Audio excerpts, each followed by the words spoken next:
पहली बात जो मैं रखना चाहूंगी, जो सत्ता पक्ष है वो जिस तरह की भूमिका बना रहा है कि विपक्ष लोग आरक्षण के साथ नहीं है, महिलाओं के आरक्षण के साथ नहीं है, जिस तरह की भ्रांति और भ्रम फैलाने का काम कर रही है सत्ता पक्ष के लोग, तो मैं उन लोगों से कहना चाहूंगी कि 2023 में जब नारी शक्ति वंदन अधिनियम बिल पास हुआ था तो पक्ष और पूरा विपक्ष एक साथ होकर इस बिल को हम लोगों ने पास कराया था और ये सर्व सहमति के साथ पास हुआ था।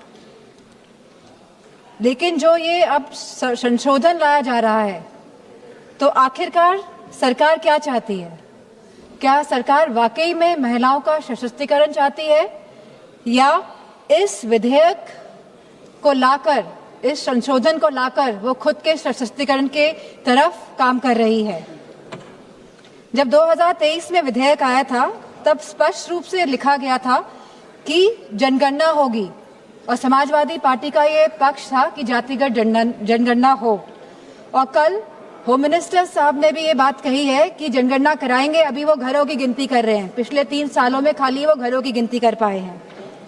तो जनगणना होगी, जातिगत जनगणना होगी, उसके बाद परिसीमन होगा और आरक्षण लागू होगा। तो सभी लोग इस बात से सहमत थे। लेकिन 2024 में जब भारतीय जनता पार्टी की सरकार आई और पूर्ण बहुमत की सरकार नहीं पा पाई, सहयोगों के साथ लाई गई ये सरकार, जब ये सरकार आई तो 2024 में ही आपने जनगणना क्यों नहीं शुरू कराई? हमारा सवाल ये है। आपने लगभग 2.5 साल निकाल दिए, आपने जनगणना नहीं कराई, क्योंकि अगर जनगणना हो जाती तो आज हम परिसीमन की स्टेज में होते और आरक्षण 2029 तक लागू हो जाता। लेकिन आपकी मंशा ही नहीं थी कि 2029 पे महिलाएं आए और इस सदन में बैठे। अब अचानक ये जल्दबाजी क्यों दिखा रही है? 2026 में जहां अप्रैल का महीना चल रहा है तो लगातार जल्दबाजी क्यों दिखा रही है? सवाल इस बात पे भी होना चाहिए। तो ये सरकार जल्दबाजी, जो हम समाजवादी पार्टी का मानना है, वह इसीलिए दिखा रही है क्योंकि ये जो डिलिमिटेशन है, जो ये पूरी एक्सरसाइज है, ये सरकार एक हथियार के रूप में प्रयोग करना चाहती है खुद को सशक्त करने के लिए। हमने देखा कि कल गोगो हमारे सांसद कांग्रेस के, उन्होंने कहा कि किस तरह आसाम में डिलिमिटेशन कमीशन का प्रयोग ना होकर किस तरह वहां पे चुनाव आयोग जाके परिसीमन कर रहा है और जिस तरह से पूरी प्रक्रिया को अंजाम दिया और जो सेंसस यूज हुए उसमें वो 2011 के इस्तेमाल हुए।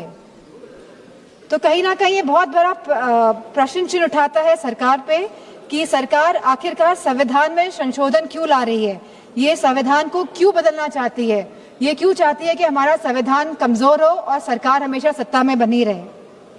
हमारे संस्थापक आदरणीय श्रद्धेय नेताजी ने जब उत्तर प्रदेश में पहली बार महिला आरक्षण लागू किया पंचायती राज में, तब जहां SC/ST महिलाओं को आरक्षण मिला, वही हमारी OBC महिलाओं को भी आरक्षण मिला और हमारी जनरल कैटेगरी की महिलाओं को भी आरक्षण मिला। अब समाजवादी पार्टी चाहती है कि इस आरक्षण में हमारी अल्पसंख्यक महिलाओं को भी आरक्षण मिले। आप क्यों आधी आबादी में बंटवारा करना चाहते हैं? आप क्यों नहीं चाहते हैं कि महिलाएं आगे बढ़े, हर वर्ग की, हर समाज की, हर धर्म की महिलाएं आगे बढ़े? आज हमारी यह मांग है कि आप OBC महिलाओं को भी आरक्षण दें और हमारी अल्पसंख्यक महिलाओं को भी आरक्षण दें। अल्पसंख्यक महिलाओं से तो किसी तरह का द्वेष, किसी तरह की चिढ़ है सामने बैठे हुए लोगों को, लेकिन मुझे पूरा भरोसा है कि जो हमारे यूपी के सांसद हैं भारतीय जनता पार्टी के, वो OBC महिलाओं के लिए मना नहीं करेंगे। तो वाकई में अगर आपको संशोधन लाना था, अगर आपको कॉन्स्टिट्यूशनल अमेंडमेंट करना था, तो आप इस बात का अमेंडमेंट करते कि आप OBC महिलाओं को आरक्षण देने का काम करेंगे। गारंटी की बात की जा रही थी कल, गारंटी, ये तो समय बताएगा। ये तो गारंटी की बात कर रहे थे। बताइए, आपने गारंटी नहीं दी थी कि आप आय दुगनी करेंगे हमारे किसान भाइयों की? क्या आपने गारंटी नहीं दी थी आप 1 पेंशन लेकर आएंगे हमारे नौजवानों के लिए जो शहीद होते हैं? क्या आपने गारंटी नहीं दी थी कि आप 2 करोड़ लोगों को नौकरी देंगे? क्या आपने गारंटी नहीं दी थी कि आप मुफ्त सिलेंडर देंगे? क्या आप यूपी में गारंटी देके नहीं आए थे कि होली और दिवाली में आप महिलाओं को मुफ्त सिलेंडर देने का कार्य करेंगे? क्या वहाँ के आवारा पशुओं को आप उनकी जो समस्या है उसको सुलझाने का काम करेंगे? आपने नोटबंदी में भी गारंटी दी थी कि आप आतंकवाद को खत्म करेंगे। आप सबसे ज्यादा घटनाएं आतंकवाद की अगर हुई हैं तो भारतीय जनता पार्टी की सरकार के समय हुई है। चाहे वो पुलवामा हो, चाहे वो पहलगाम की घटना हो, चाहे वो नक्सलवादियों की घटनाएं हो, सबसे ज्यादा अगर हमारे जवान शहीद हुए हैं तो भारतीय जनता पार्टी के समय में शहीद हुए हैं। नक्सलवाद खत्म हुआ, लेकिन आप शहीदों को शहीद का दर्जा नहीं देंगे, पेंशन नहीं देंगे आप। बात करते हैं।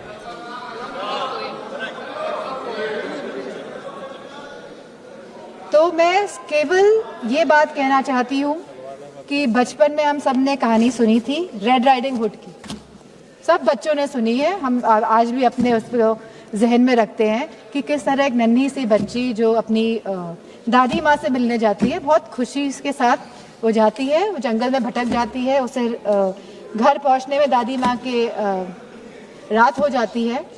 और जब लड़की पहुँचती है तो हम सभी जानते हैं कि दादी माँ तो वहाँ नहीं होती है, लेकिन वहाँ पे कौन होता है,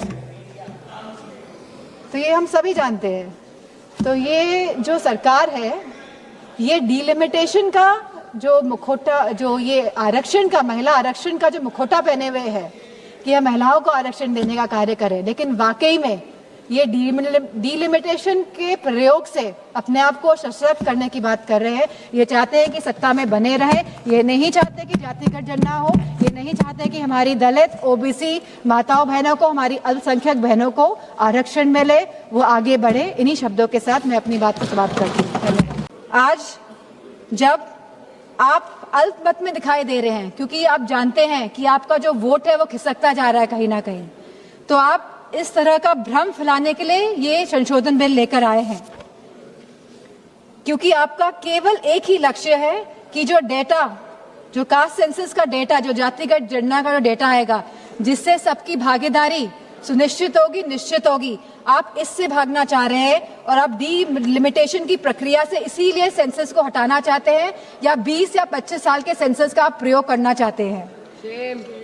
आप कहते हैं आप महिलाओं की हितैषी है, आप महिलाओं के बारे में सोचते हैं, लेकिन आज जब मैं यहाँ खड़ी हुई हूँ और जब पिछले कुछ दिनों पहले जब संसद चला और जब कैफ बिल आया, central arm forces police force bill आया, तब आपने जो शहीद हुए, जिन्होंने हमारे देश के लिए बलिदान दिया, जिन्होंने हमारे देश के लिए जो शहीद हुए हैं, आपने उनको शहीद तक का दर्जा नहीं दिया। आपने उन शहीदों की महिलाओं के बारे में, उनके बच्चों के बारे में नहीं सोचा।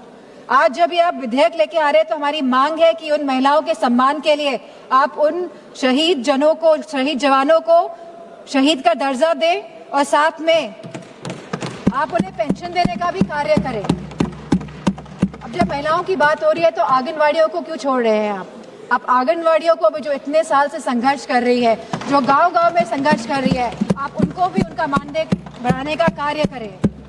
जहां आप सब वाकई में चाहते हैं अगर महिलाएं सशक्त बने तो आप उनकी शिक्षा में ध्यान दीजिए। अध्यक्ष महोदय, यूपी में तो गांव-गांव में स्कूल बंद किए जा रहे हैं, प्राइमरी स्कूल्स को बंद किया जा रहा है बिना कुछ सोचे, बिना कुछ समझे। और स्वास्थ्य के जो हालात हैं और जो पोषण की जो व्यवस्था है उत्तर प्रदेश में, मैं समझती हूँ पूरी तरह से उत्तर प्रदेश की व्यवस्था ध्वस्त है। और सुरक्षा और महिलाओं के सम्मान की तो बात क्या ही करी जाए। हमने देखा है जिस तरह हाथरस कांड हुआ, जिस तरह भारतीय जनता पार्टी के जो एमएलए सेगर जी का जो पूरा कांड हुआ, और लगातार जो उत्तराखंड में कांड हुआ, जब हमारे सांसद ने एक कविता कह दी तब तो विपक्ष दल की सब सांसदें खड़ी हो गई, उनका विरोध करने लगी, भरपूर तरीके से इन लोगों ने विरोध किया। लेकिन जब मणिपुर की घटना हुई तो कोई भी भारतीय जनता पार्टी के महिला सांसद खड़ी नहीं हुए। जब उत्तराखंड में 19 साल की लड़की को मार दिया गया, अंकिता भंडारी को, तब भारतीय जनता पार्टी की कोई भी महिला सांसद खड़ी नहीं हुई। पुरुषों से तो हमें उपेक्षा नहीं है, लेकिन कम से कम महिलाओं से तो हम ये उम्मीद करते हैं कि वो एटलीस्ट महिलाओं के लिए तो खड़ी हों। मैं जो ये मोह में है, सत्ता के जो मोह हो गया है भारतीय जनता पार्टी को, जो छोड़ना नहीं चाहते हैं, और जिस तरह से डिलिमिटेशन लाना चाहते हैं, जिस तरह से जातिगत जनगणना नहीं कराना चाहते हैं, जिस तरह से ये लोग चाहते हैं कि सत्ता में बने रहे लेकिन गरीबों को, पिछड़ों को, दलितों को उनका हक, सम्मान, अधिकार नहीं दे, तो मैं कहना चाहती हूँ, क्योंकि कल प्राइम मिनिस्टर जी ने जिक्र किया था कि जब 2023 में ये बिल आया था सबने साथ दिया था और तब साथ देने पे भी उनकी सरकार आई, लेकिन वो ये ना भूलें कि जब 2023 में बिल पास हुआ था, 2024 में इनकी सरकार आई थी, तो पहले पूर्ण बहुमत की सरकार थी और अभी कौन सी सरकार है? अभी सहयोगियों के साथ इनकी सरकार बनी हुई है और अब दोबारा ये बिल लेके आ रहे हैं एक भ्रम फैलाने के लिए, एक इस तरह की भूमिका बनाने के लिए। लेकिन अब जब 2029 में जब चुनाव दोबारा आएंगे तो मेरा पूरा मानना है कि भारतीय जनता पार्टी की सरकार जाने वाली है।